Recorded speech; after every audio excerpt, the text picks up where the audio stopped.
High above the clouds, where the air turns thin and every breath feels like a battle, there stands a mountain feared even by the world's most elite climbers. K2, the Savage Mountain. In August 1986, a storm rolled in over K2's death zone. It didn't come with mercy. For 7 climbers stranded at over 8,000 meters, there would be no food, no fuel, and no escape. Over 5 days, one by one, they began to die. Not from a single mistake, but from a slow, unfolding catastrophe that exposed the terrifying truth of high-altitude mountaineering. You are always one storm away from never coming home. This wasn't a story about beginners getting in over their heads. These were some of the most skilled climbers on Earth. And still, the mountain didn't care. It stripped them down to their raw selves, exhausted, hallucinating, frostbitten, and facing impossible choices. Some would be found frozen in place, still clipped to ropes. Others were never found at all. And one man, Alan Rouse, would go down in history for what happened next. His story, along with the lives of 6 others, would mark the summer of 1986 as K2's deadliest chapter, until 2008. What drove them to continue when everything screamed to turn back? What happened when survival meant leaving friends behind? And how do you make peace with dying alone on a mountain that doesn't remember your name? This is the true story of the 1986 K2 disaster. K2 doesn't offer glory freely. At 8,611 meters, it's the second highest peak on Earth, yet far more dangerous than Everest. The routes are steeper, the weather more unpredictable, and the margin for error is almost non-existent. For every 4 climbers who reach the summit, one dies trying.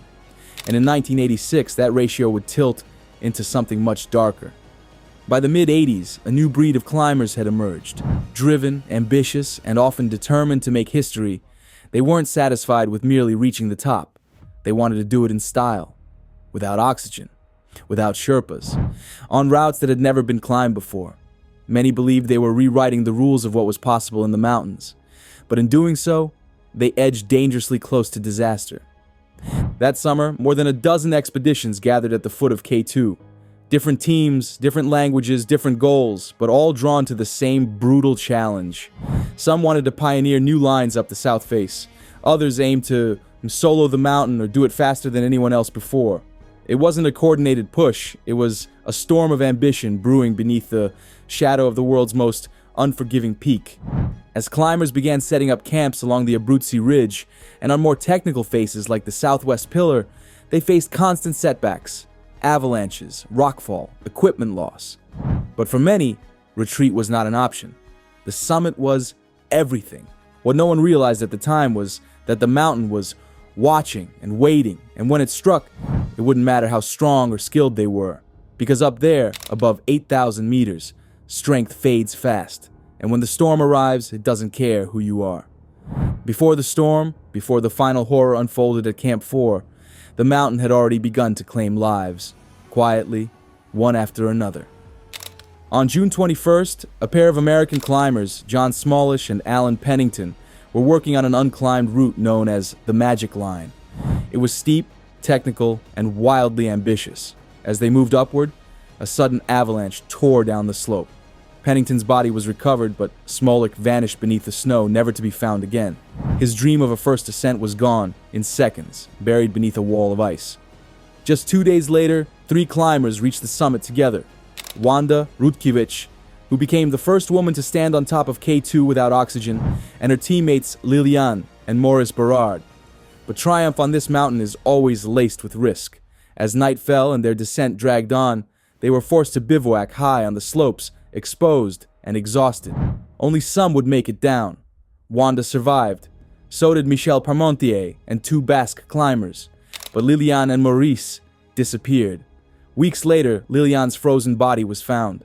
Maurice's wouldn't be discovered until 1998. They had made it to the top, but the mountain never let them leave. July brought no relief. Tadeusz Piotrowski, a renowned Polish climber, successfully climbed a new line on the south face. On the way down, he fell, his body bouncing down the slope before vanishing into the void. And just 6 days after that, Italian soloist Renato Casarotto, a legend in alpine circles, fell into a crevasse near base camp after a grueling attempt on the Southwest Pillar. He was pulled out alive, but it was too late. The cold, the trauma, it broke him. He died shortly after. These weren't careless tourists, they were elite, experienced, some of the best in the world. And yet, one by one, the mountain erased them. By the end of July, 6 climbers were dead. The season wasn't over. The worst hadn't even begun. Alan Rouse had already failed once. His original plan was to climb the brutal Northwest Ridge, a remote and seldom attempted route. But after weeks of bad weather and logistical setbacks, his team disbanded. Most returned home. Rouse didn't. Driven by a restless determination, he stayed behind, unwilling to walk away from the summit. That's when he joined a strange, temporary alliance of climbers, men and women from different teams, different nations, drawn together by the shared goal of reaching the top through the standard Abruzzi route. Among them were Austrians Alfred Imitzer, Willi Bauer, and Hannes Wieser. Polish climber Dobrosława Miodowicz-Wolf, known to everyone simply as Mrówka, the iconic Austrian filmmaker and mountaineer Kurt Diemberger, and British climber Julie Tullis, Diemberger's climbing partner and fellow high-altitude filmmaker.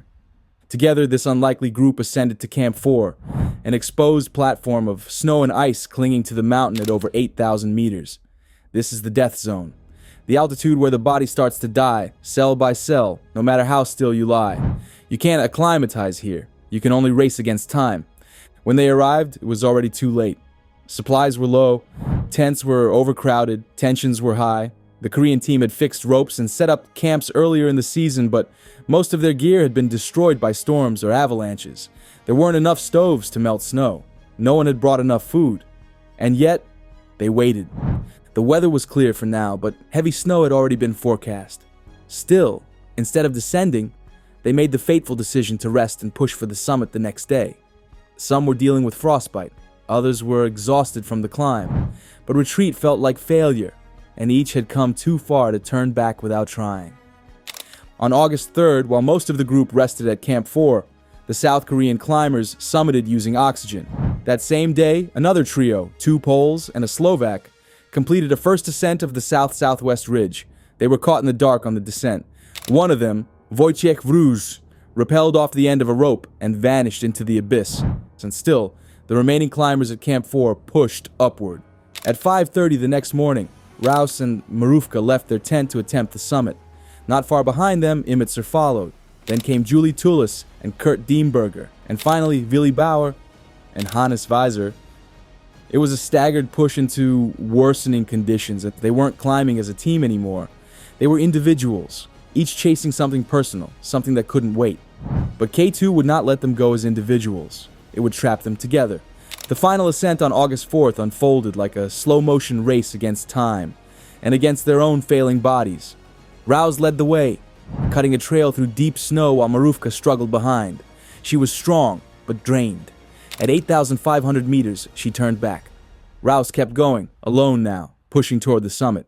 Imitzer caught up not long after, then Bauer. The three of them reached the top of K2 together around 4 p.m. There were no cheers, no flags, just silence, wind, and the realization that daylight was fading fast. They had done it. Rouse had become the first Englishman to stand on the summit of K2.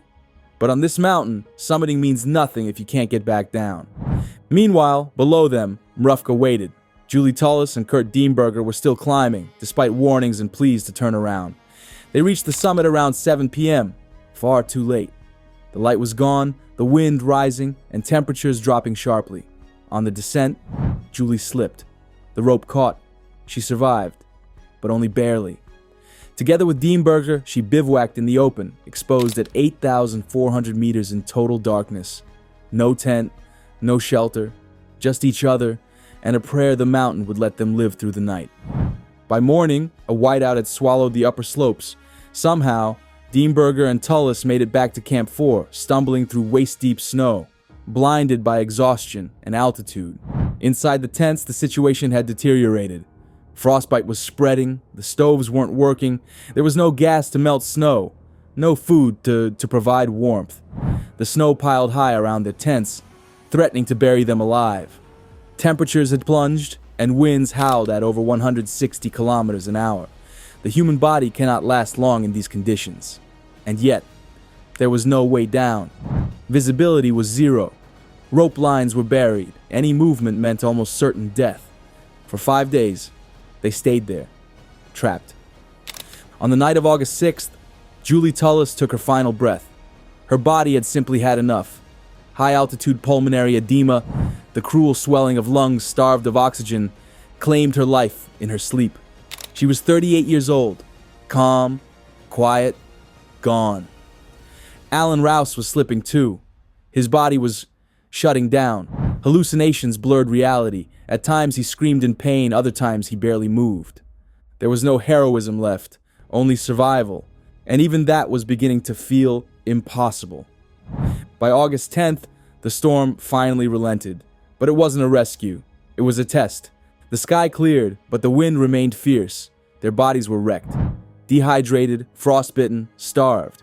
They had gone 5 days above 8,000 meters with no water, no fuel, and almost no hope.